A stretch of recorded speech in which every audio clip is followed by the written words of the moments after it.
The look of a cozy cabin is close at hand when we install an unusual railing system.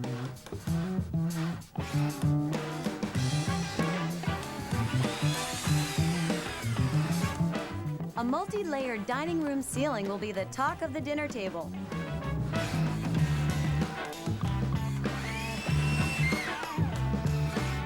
We'll show you how the beauty of copper can last a lifetime. It's all next on Gimme Shelter.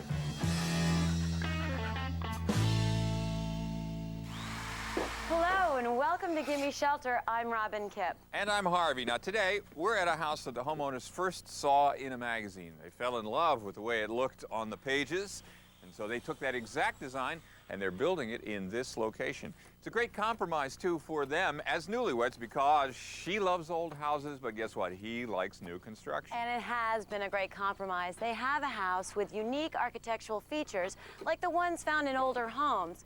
And we're going to be working on a recessed ceiling with a medallion that serves as the focal point for the dining room area. Plus, there's this great rough-hewn log, rail, and baluster system going on a second-floor landing. Now, the nice thing about doing brand new construction here is that it gives you the chance to pick and choose where you want to put your focal point features. And we have a lot of work to do. So let's get started. Here we go. Now, I'm down in the great room, what will be the great room. Right now, it's sort of a construction central locator point.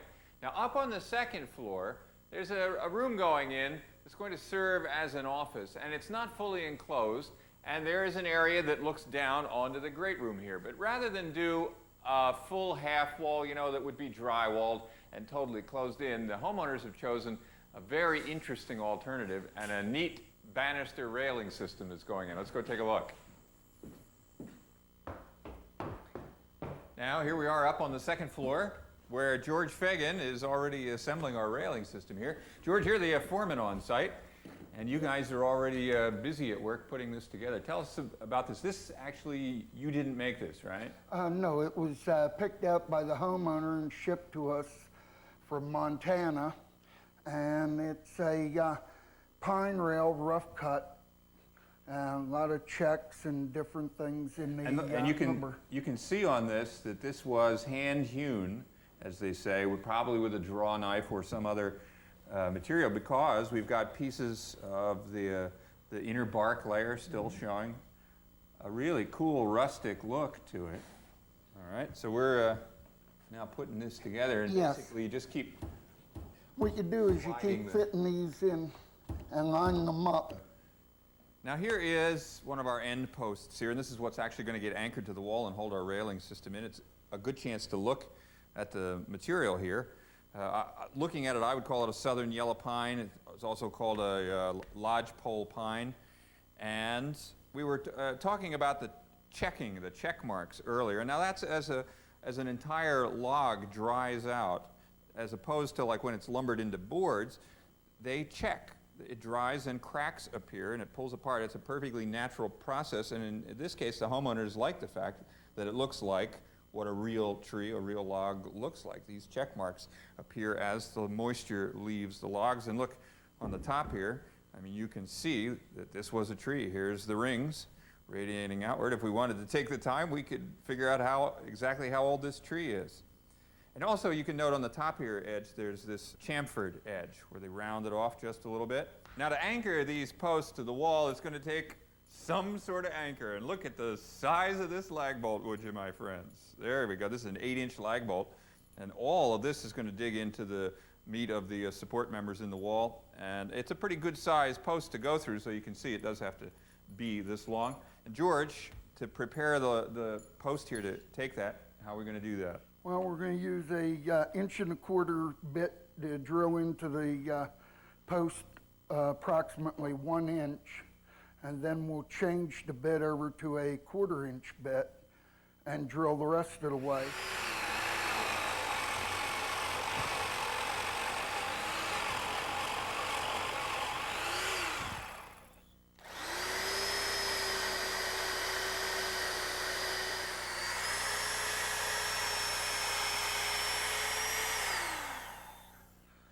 All right, now we got our pilot hole, And we change over from a drill to an impact wrench.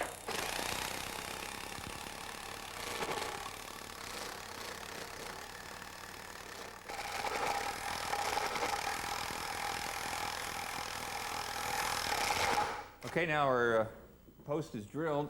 George, we ready to try to fit it on here, and let's see how close we are. You slide down to you just a little. There she comes. Ah, good. Well, I think it's about as far as we'll take it until we stand it up. All right, good. Gonna need a hand here. All right, well, let's get Art in here. Art, you around? Okay. Great, we could use your help. This is Art McEwen, of course, our general contractor.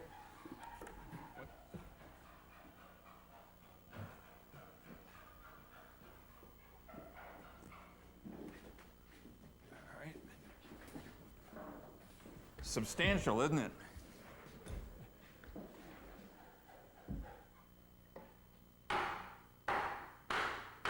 All right, now we're going to check this, and we've plumbed it up. Is that right, George? Yes, we have. We did that already. It's hard when a log is so rough, but we're about there, and so now you're ready to drive those, Into those the, lag bolts in. yep. Okay. As you can see, you can't get in with the wrench, so we have to do it the old-fashioned way. Oh, we'll use a little muscle power there with a ratchet.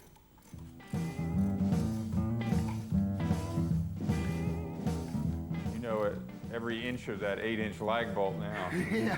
You're driving that in. That one's in. I'll get the one on Art's side.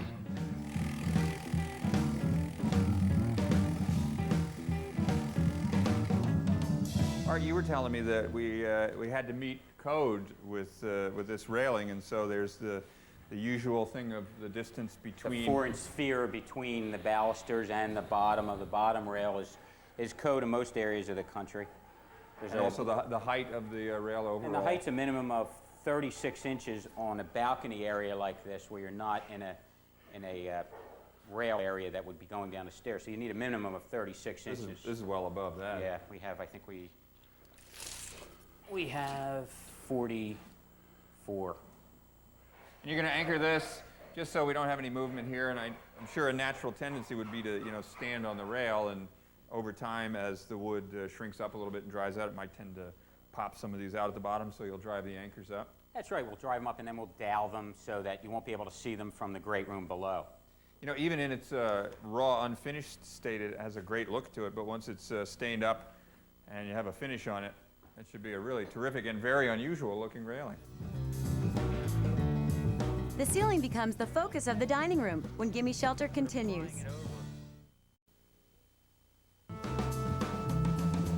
Well, we're talking to Art McEwen from Art McEwen Custom Builders, and this is your baby, Art, and an interesting house here too. A lot of custom details, and tell us, what kind of style is this really?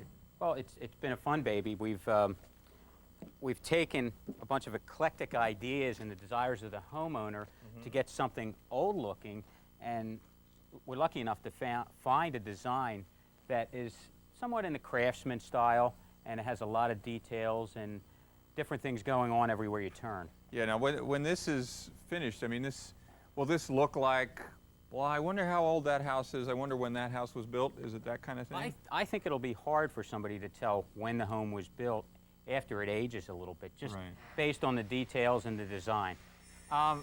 We're standing in front of the garage here, which is, a fully separate building. This is a real nice look, too. It's interesting, while most people want attached garages where you can walk right into the home, Yeah. this was a specific need of the homeowner to have a detached garage so it didn't look like a lot of new homes today. Right. It certainly sets it apart. And there's usable space upstairs in here, too, isn't it? Well, it worked out great for an office for the homeowner, and a lot of the detail here were specifically built to show the front of the house off, the garage off, and to soften the front of the garage, sort of like this roof pent here, Yes. where we wanted to see the shingles up underneath after we run the pine ceiling up under there. And you know, Art, I see these all around the house, these rafter tails here with that sort of sculpted finish. That's great.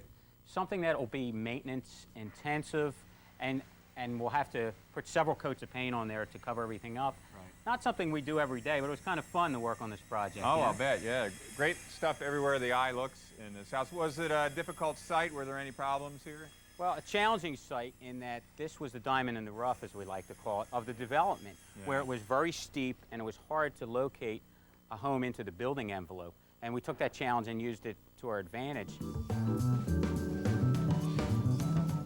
We're in the dining area. It's a nice open area, and today we're going to be working on the ceiling. It's a tray ceiling, which means that it's a recessed ceiling, and we're installing this beaded board, and it's going to delineate the area that the dining room table is going to be in. Now what we're using is just this knotty pine. It's a beaded board. It's what's called a 1x6, and in this particular application, we're going to be having the beads show. This is going to be our finished surface. But you can also use this same material. You can install it in this direction, and you get what's called a V-groove. At each joint, you'd have a slight bevel, and then you'd have a flush board. But we're going to work with this nice beaded detail. Now, I'm working here with Art McEwen, who is the general contractor on our job. And Art, I'm just going to get up here on the scaffolding. Come on up. And we're just going to start our first run. We've actually got our framing, and we've gone ahead and installed some blocking here that we'll be able to catch our 1x6 on, right? And so we've got measurements made. We've got our first strip cut. Pre-cut some pieces, and we're ready to start installing. Okay.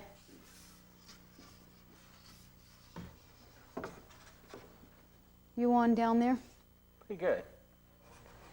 Okay, I'm just going to go ahead and tack this and then pass this down to you. In this situation, we're going to be coming back and installing a crown. So that's why we're not concerned about getting a nice tight line at around our edges, because it's going to be covered.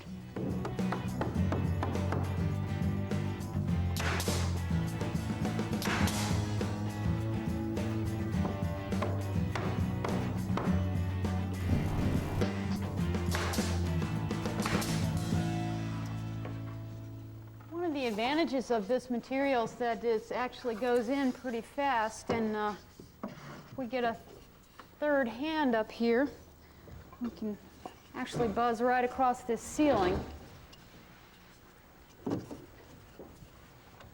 that, George? Okay.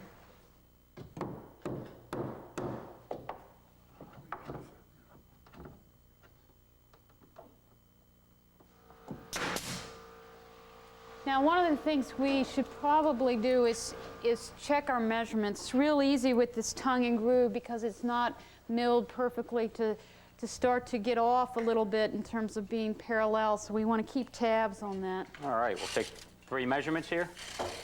So we're going to take from our drywall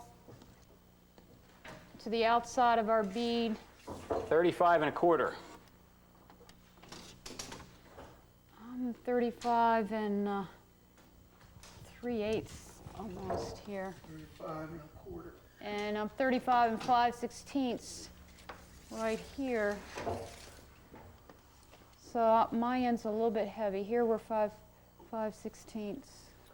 So the next one, you drive So, home, and yeah. we'll grow this end a little bit to make up the 1/8 of an inch. Right. The tweaking.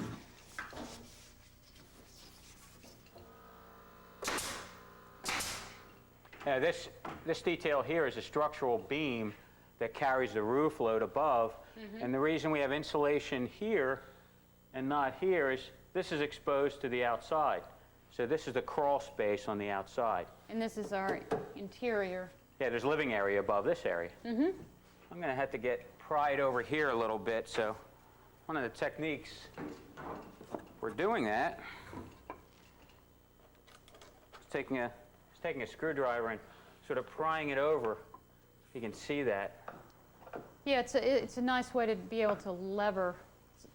And because you're going right against the tongue, which you're not going to see, you're not damaging your finished surface. Now we're going to have a pendant style light fixture. In other words, a light fixture that hangs down. So George, you're just going to go ahead and make a cut. I'll mark it out here.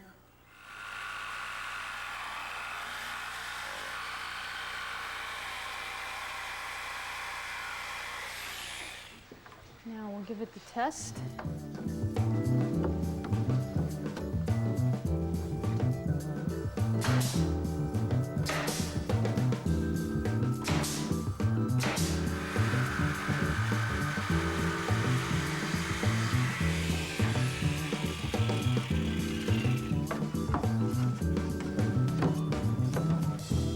Thanks, George. So this is our last piece. Guess we want to keep our fingers out of here, huh? Yep, and then my end's going to need a little persuading just to get it up into the groove. Oh, yeah. And there's my pry.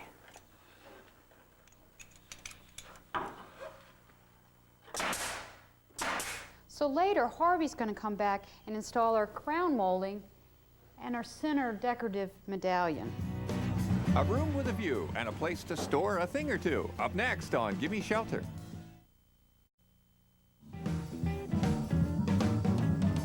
Well, we're with Barbara Moses, and Barbara is our homeowner, and we're getting to the point where you must have been waiting for this point for some time. We're seeing some of the final details going in. Look at the rail is up here. It looks wonderful. I can't wait to see it stained. Isn't that great? We debated whether to get it with the bark on or off, and I'm glad we went for the bark on because I think it's going to look terrific. Now that you see it, Yes, I'm thrilled. in its rough-hewn state. This is an interesting project in that you guys are working from an existing house. Tell us that story. Well, we're recently married, and I've always lived in historic houses. My husband loves new and won't live in anything but new. Well, now there's a problem right off. Exactly. But this was sort of a compromise house for us. Okay. And we live in a town with lots of houses built in the 20s and 30s, and that's a period that appealed to both of us. Now you're working from the design of a house that you've actually seen, is that right? Yeah, we were down in Hilton Head on vacation last year looking through Southern Living magazine, and this was their House of the Year, designed by an architect in Atlanta.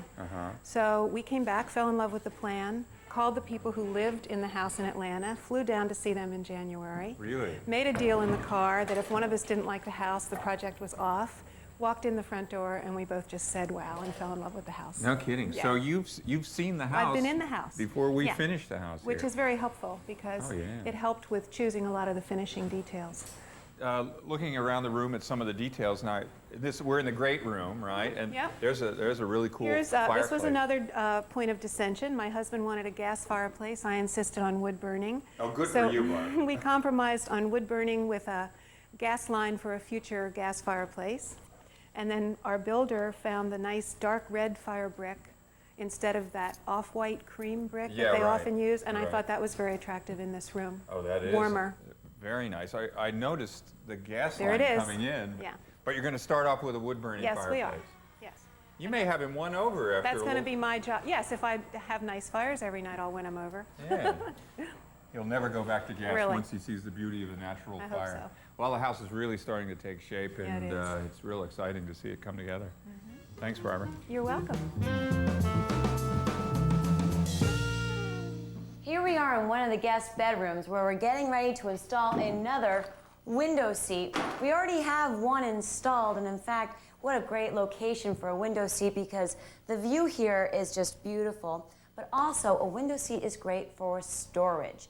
And this is a great place to put away. You can have comforters in here, pillows or whatever. If you have children, a great place to put toys away so you don't have them running around the floor. And a neat feature here is we have these lid supports. And inside these lid supports is a spring. So if you're closing this and you have your hand here, it's not necessarily going to really hurt it. For little fingers, that's a plus. Well, we're getting ready to install our other window seat, and I'm here with John Redifer, and he is going to be installing it. Now, you have the lid right here, don't you? Yes, I do, Robin. And we already have the hinge on it. You already screwed one side of the hinge on there. Yes. Now we want to put the other side of that hinge and attach it to the far side here of the box. We'll line that up with the edge, and that'll give us a nice straight line just by lining that up. Now, John, what is this material we're putting on here? That's called medium density fiberboard. Okay, and why are you using medium density fiberboard instead of, say, the pine or flake board or particle board? Why this? Well, the pine you'd have to glue up pieces, okay, to get something this wide. And this is this product won't bow and warp like plywood or particle board might when you get humidity and temperature changes and that sort of stuff. It's a very stable product. Okay, and in this case, the homeowner is going to come back, and once we've attached this, put some cushions on it. So it's not necessarily important what type of wood we pick here because we'll be covering it with cushions. John, tell me about that tool you're using. That's a self-centering punch, Robin. It lines itself up in the middle of the holes in the hinge and punches a starter hole for our screw. Makes it a lot easier. Yes.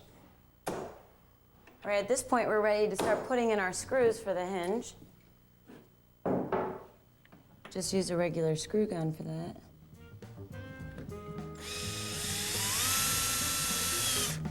And we'll just continue down the line.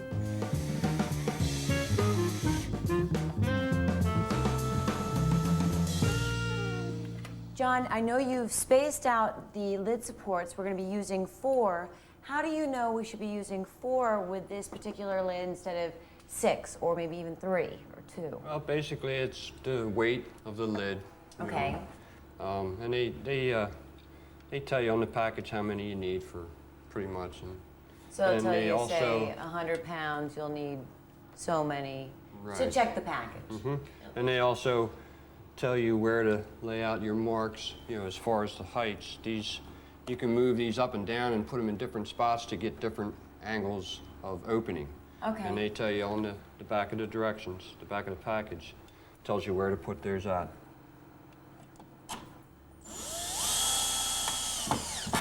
And that particular one is for a side, to the edge there.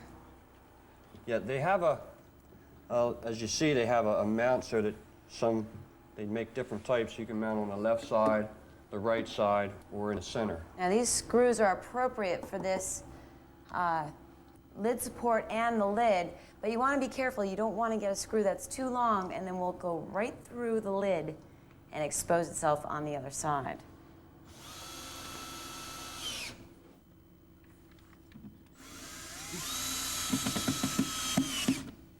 There we go. Okay, you ready? The ultimate test. Let's see how it closes. Terrific. We'll complete our ceiling with the decorative elegance of crown molding and a medallion when Gimme Shelter returns. Now earlier we saw Tamara put in this tray ceiling in the dining room, and we have to finish it off with crown molding that we're building. And here's John Redifer, who's our finished carpenter, and you're already pretty far along there, John. Looks like it's coming great. Yeah, we're getting there. Now just before we put this piece up, now John's already cut the end of it here and done what they call coped the end of this. And what he's done is taken this profile with this bead and this little groove in here, and then he's cut it back this way, making a kind of a bevel cut in here, and then carefully cut this profile out with a piece of scrap lumber. Look how great this fits in here. It makes it a perfect, nice, tight joint. Rather than just do a regular 45-degree miter, this is the right way to do this, and he'll do the same thing again when we get to the second part of our crown. Now, this is our piece of crown molding trim. Here's the shape of this particular piece. And this is crown molding. I mean, that's all this is used for, because you can tell by these angles here on each edge. And John, you're going to show us how you're going to cut this and then cope it. Yes. Okay. In order to follow that profile, we put it in upside down in your miter box and cut it on a 45-degree angle.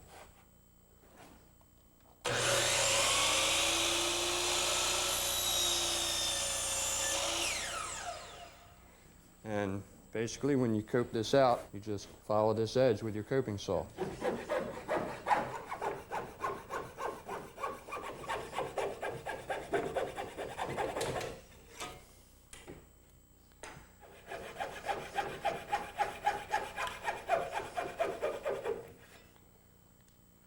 Now, John, you're cutting all this material away down here, but basically just with twisting your wrist on the coping saw, that's how you follow that profile so perfectly like that. Yes, that's right. And then when it's done, these two pieces, they will sit on the ceiling. They're both at an angle. And they'll kind of fit together. You can see the back's cut away, but the front will be a nice fit. And now down at my end is a straight butt joint down here. It's just a straight cut. But down on John's end is where he's done the coping.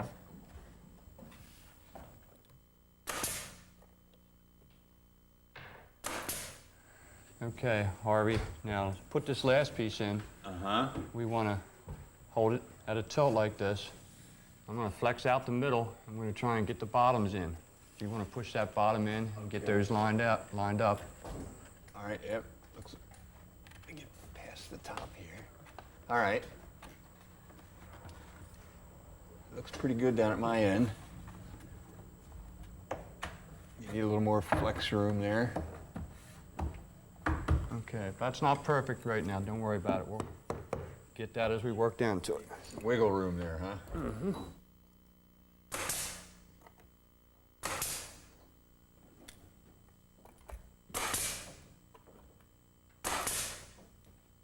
Okay, that's that. All right, so let's take a look at this piece. Now, this is something that you made yourself, right, John? Yes. It's made out of 1x8 pine. Okay. The boards are glued together. You know, on the back side here, the part that we won't see down in the dining room, that shows us how you made it. Tell us the steps that you went through. Well, I glued the joints up in these, and I put a spline in each of them, a couple splines to line them up, clamped them together, and then I put these on and glued them and screwed through both of these boards just to reinforce everything and hold it all together. Okay, so this is for stiffness, and the spline that you referred to, we should say, is like in a tongue and groove situation. Yes, you've got exactly. two grooves on the edge of the board, and then the spline sort of is like this extra piece that's a tongue That's exactly right. that goes in. And then after you glued these up, you've added this piece to make the whole piece appear to be as thick as these two boards together, right? Right. And then you did a whole lot of finishing work on the other side of this. All right. Okay, now we're gonna try to find your marks that you've made. Locate this in the ceiling where you want it.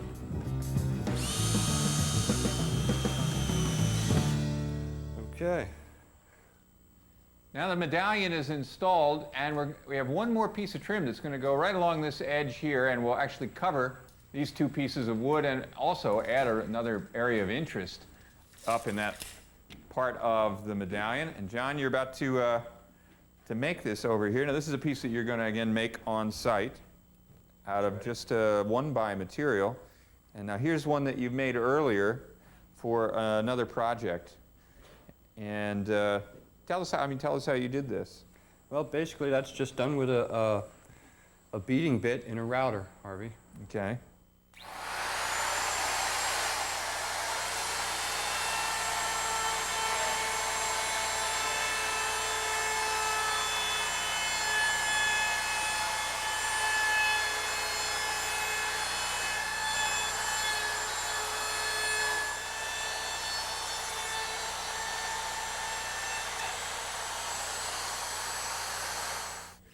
Okay, now, John, we're ready to put these pieces up here. You've measured here, and just for the math majors, these are 22.5-degree cuts that you made, is that right? That's right. Because that's half of 45, because these are 45. That's right, Harvey. All right, let's see how they look.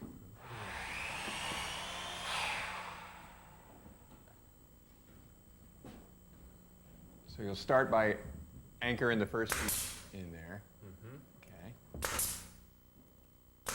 And you're using a little nailer, little finish nailer? Yeah, that actually shoots brads. Oh, okay. Little tiny finish nails. Now I'm going to glue these miters a little bit, just so that they don't come apart.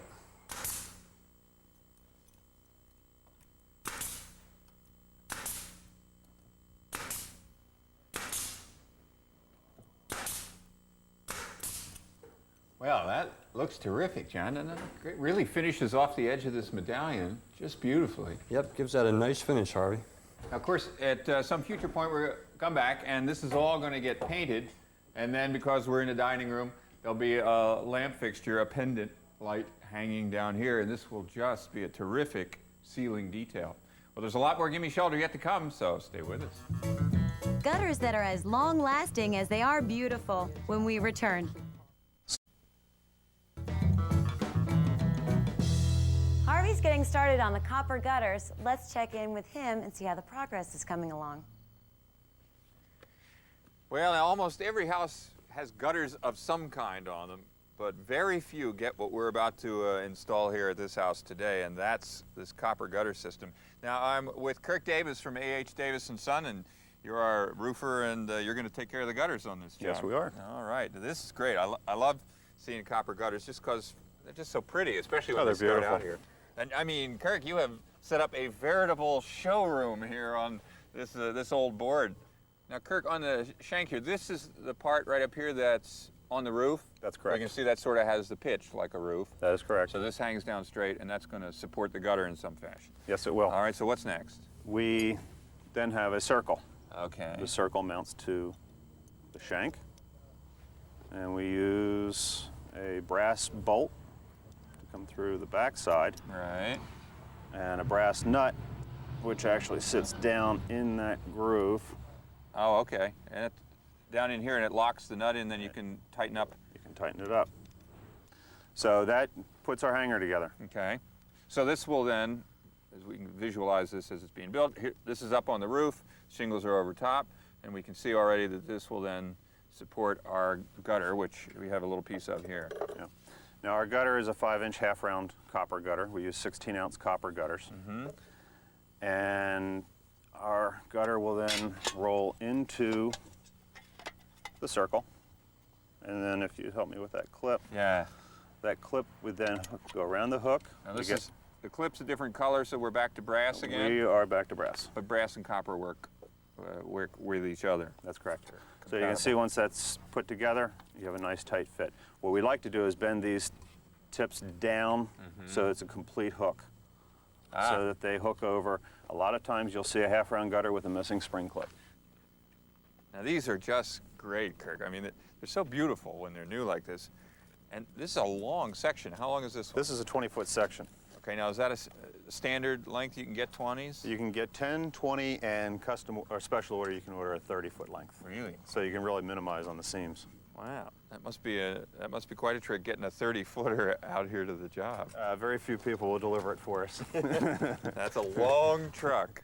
Well, these are just beautiful. So, tell me some of the advantages real quickly of why you would go the extra expense for copper. Well, copper's basically, if we're putting copper on our house, it's going to last for as long as we're going to own the home.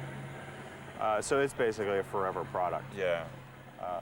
It's the durability, plus the look. Oh, the look is fabulous. Yeah. Now, will this will tarnish over time, and it'll get the color, that patina to it? Within a year or so, it'll turn brown and continue to get darker brown, and probably in 12 to 15 years, it should start to turn green. Yeah. Or get onto that green patina color. That's great. Now, we're about to start to work this piece up for its installation over here, right? And, Right. I can see Eric is behind us here, and he's got the torch. Now, you guys do an interesting, sort of old-fashioned blacksmithy-looking thing with those those hand irons because we've got to do some soldering here. Yeah, We're going to cut this in next, right? Eric will be putting the outlet in as well as the end cap on the end of the gutter. All right. Okay. Go ahead and take this, and what you do is you scribe a pencil mark on this first. That gets your opening size. Okay, so I see you've got your pencil mark there. Right, and then you take But now your, we've got this curved surface that's not easy to cut a circle in. Right, but what you do is you poke your hole in there first with your utility knife. That gets you started.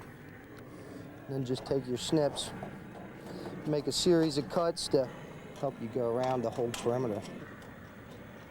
So you make yourself enough room to get the jaws of your snips in, and then once you've made room to cut, look at that. It'd be Just hard like to do that. it much better. Let me see those snips again for just a second, because now these, So you're right-handed, Yeah. red-handled, and then you have a left-handed cut, which are your green-handled. with different color handle, and these are meant to cut in the direction that you That I just went around. you went around, because you can see the curve on this top jaw. Let me see the green handled ones again, just to see if we can see the difference. Sure. They bend around the opposite way, and that would be for if we were cutting, you know, clockwise Right. around here. Right, clockwise and counterclockwise. All right, so now your outlet is what you call that. Right, that's my 3-inch outlet. That should pop right into place here. All right, we'll flip it, because you don't want to kink it. Right, You want to be careful with it. right. And once it's pulled down in tight like that, Yeah, look at how well that fits in there. we lay our acid, which is a blitz. Some guys have muriatic acid. It's just a mild solution that they cut. And basically, Now that's basically to treat the surface, clean it, so that the solder sticks to it. right, just like a flux. All right, so show me what you're going to do with your irons here. Okay, what I got to do is I got to tin these irons. That's when you put a coating of lead on there. And to do that, I got to hit it on this block of sal ammoniac. Don't breathe that in. Block of what? Sal ammoniac, solid form ammonia. Oh, wow. And what that does is tins your iron, makes it shiny tin. All right, now with your iron properly tinned, you're ready to come on over here and apply heat and to begin to solder. Now look at that. Now this system that you're using of heating the irons, I mean, I know you can't get electricity up on the roof to where the gutter is, so you won't use an electric iron, but why not use a torch, like a propane torch? Well, or the something? reason we use these irons, it keeps the heat in one area. If you use a torch, what'll happen is the flame will heat too much of the metal up, Oh yeah. and then you'll have lead running all over the place. You really can't control it with this. That's pretty clear. So now we've got our outlet soldered in there. Yes. And we're ready for the end The cap. end cap, and that's as simple as just putting them on. Then we have our crimpers, which Another special tool. another special tool for crimping the end cap on. And you want to hit that. I usually put it 3 places. And you can see that pinches it on there. But we're still not really watertight. Right, With right. That just crimped. And Water then we would wanna- leak through. Right, and we want to hit this again with your blitz, they call it.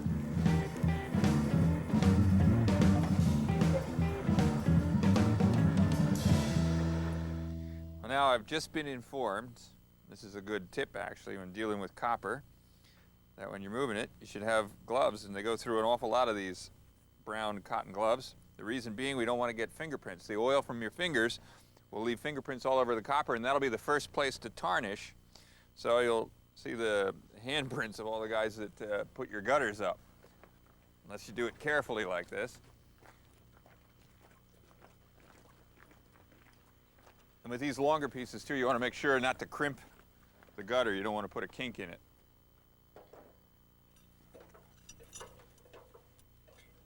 All right, now we're up here at the roof level, and we're going to start to put the pieces together before we can actually hang the gutter. We're starting with the shanks.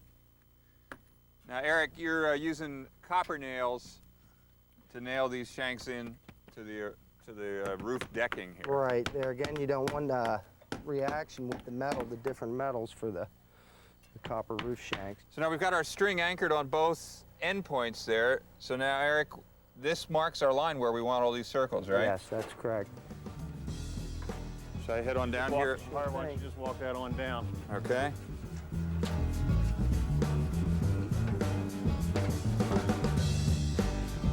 Okay, and then start installing the clips.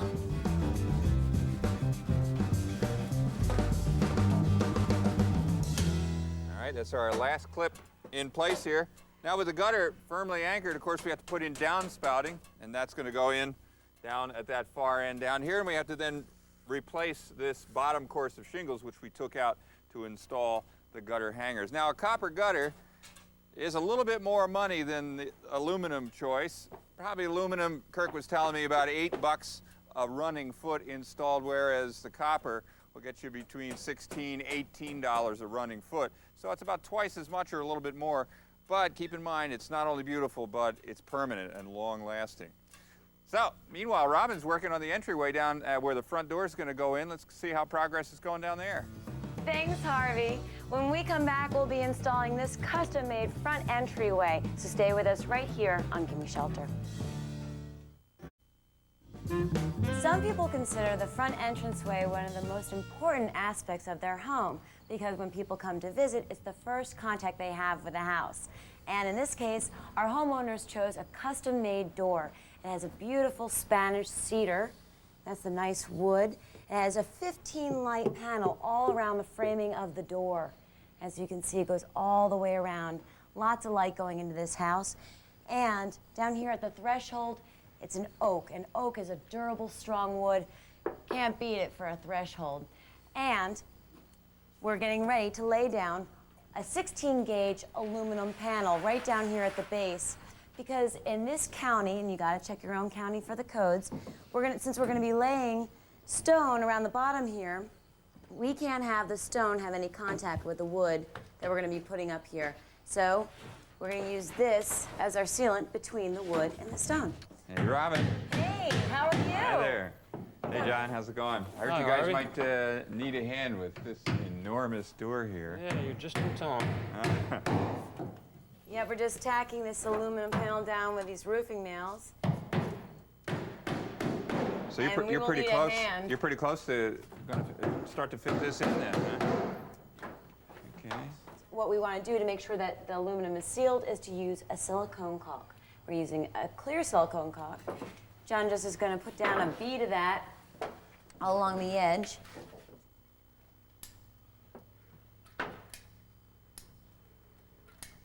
I think we're ready to All lift right. this frame in.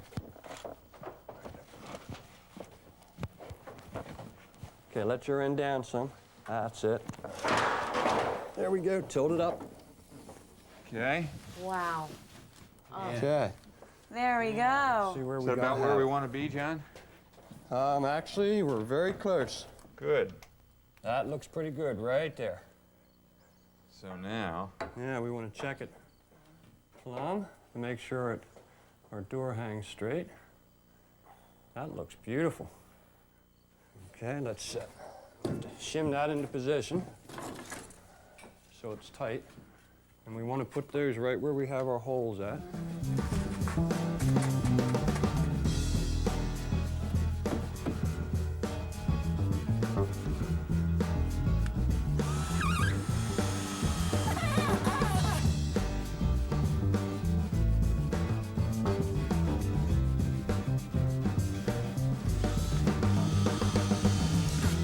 all right, John, you ready to? Slide, yep, We built a little ramp of shims down here. missed. There we go. We overshot because this door. Watch your fingers in there, There we John. go. This door's heavy, really, really heavy, Okay. like more than 100 pounds. So, all right, now we got to drop the pins in here, right?